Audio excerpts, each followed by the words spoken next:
ENT department year का disease, year का एक डिजीज बोले, सिम्टम भी बोले, कॉम्प्लिकेशन भी बोले। डिफनेस मतलब होता है हियरिंग लॉस, मतलब बहरापन।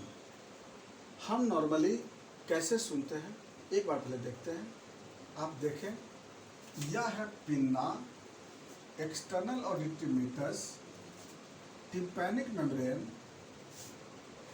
Year ossicle, malleus incus stapes bone, eustachian tube, semi circular canal, scala vestibuli, scala media, scala tympani, sensory neurons, sensory cells, vestibulo cochlear neurons.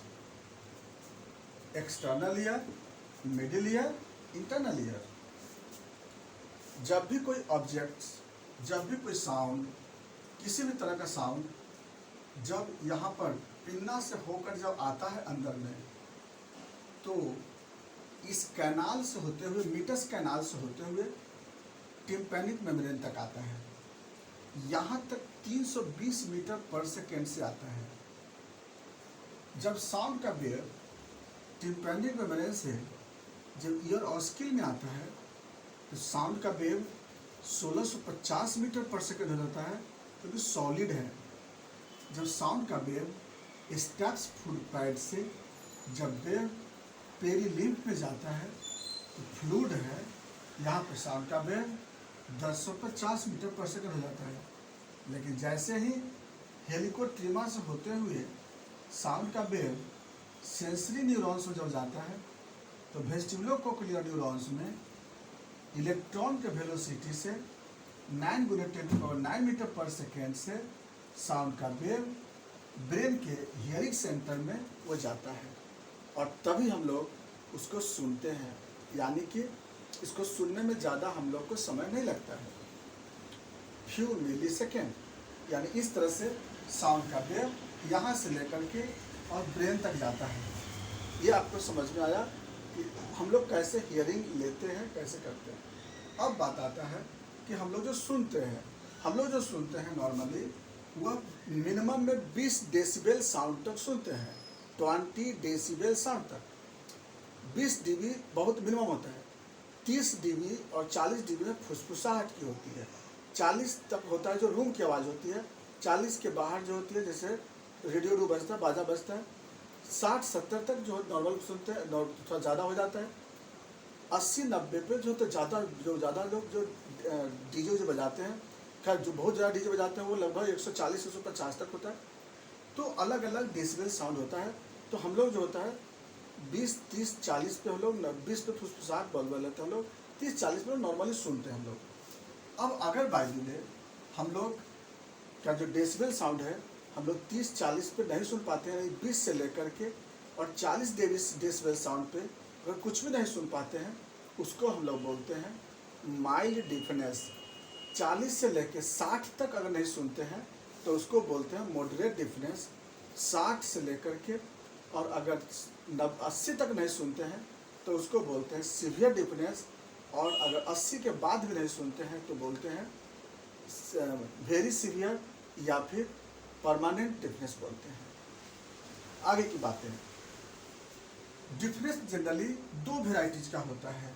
एक होता है कंडक्टिव डिफनेस, एक होता है परसेप्टिव डिफनेस। कंडक्टिव डिफनेस और दूसरा perceptive deafness. Perceptive या इसको बोलते हैं न्यूरोसेंसरी डिफनेस। न्यूरोसेंसरी डिफनेस कर्सन। तो अब बात आता है कंडक्टिव डिफनेस किसको बोलते हैं। जो साउंड हाई डीबी पे सुनते हैं उसको बोलते हैं कंडक्टिव डिफनेस। जो साउंड किसी भी डेसिबल पर नहीं सुन पाते हैं उसको बोलते हैं परसेप्टिव डिफनेस। फिर से सुनिएगा, वैसा साउंड जो नॉर्मल साउंड पर नहीं सुन पाते हैं, बहुत तेज़ आवाज़ लेने पर सुनते हैं तो उसको बोलते हैं कंडक्टिव डिफनेस। वैसा पेशेंट जिसमें हम कभी भी नहीं सुन पाते हैं, किसी भी डेसिबल पर नहीं सुन पाते हैं, उसको परसेप्टिव बोलते हैं, न्यूरोसेंसरी बोलते हैं। ऐसा भी पेशेंट होता है कोई कि कंडक्टिव भी होता है, कभी सुनता है कभी नहीं भी सुनता है, ऐसा उसको बोलते हैं मिक्स डिफनेस। तो 3 तरह का हो गया, थोड़ा हाई डीबी पे सुनने वालों को कंडक्टिव डिफनेस, किसी भी डीवी पे नहीं सुनने वालों को परसेप्टिव डिफरेंस, और दोनों में सुनता है उसको मिक्स्ड डिफरेंस बोलते हैं। अब बात आता आगे चलते हैं, क्यों होता है कंडक्टिव डिफरेंस और परसेप्टिव डिफरेंस। हम लोग इटियोलॉजी पे चलते हैं।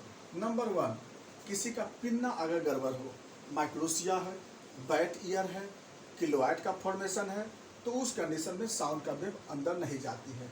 नंबर 2, कैनाल में वैक्स का फॉर्मेशन है, वैक्स बना हुआ है, हॉर्न बॉडी है, फंगस का इन्फेक्शन है, ब्लिस्टर बना हुआ है, इस कंडीशन में वहाँ पर, या फिर नैरो रहता है, किसी किसी का स्टेनोसिस रहता है, तो उस पेशेंट को कंडक्टिव डिफरेंस होता है।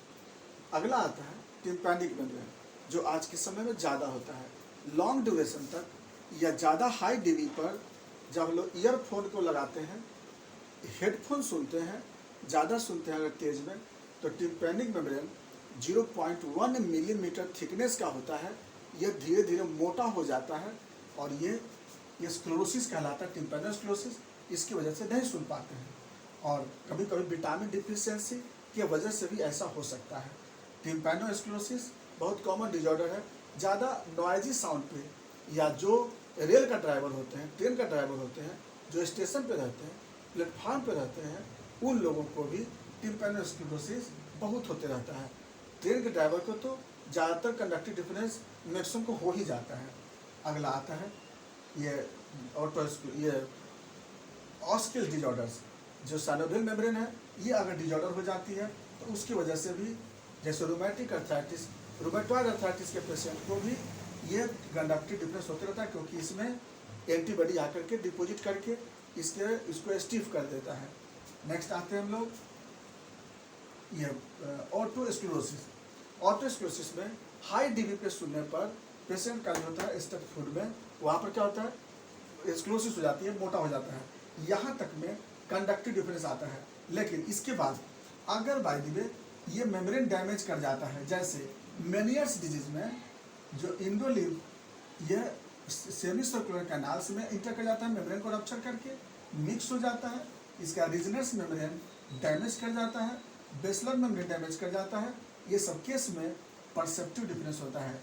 एक डिजॉर्डर्स है एकॉस्टिक न्यूरोमा, जिसमें जो वेस्टिबुलोकोक्लियर नर्व है उसमें ट्यूमर हो जाता है, इसकी वजह से भी डैमेज किया जाता है।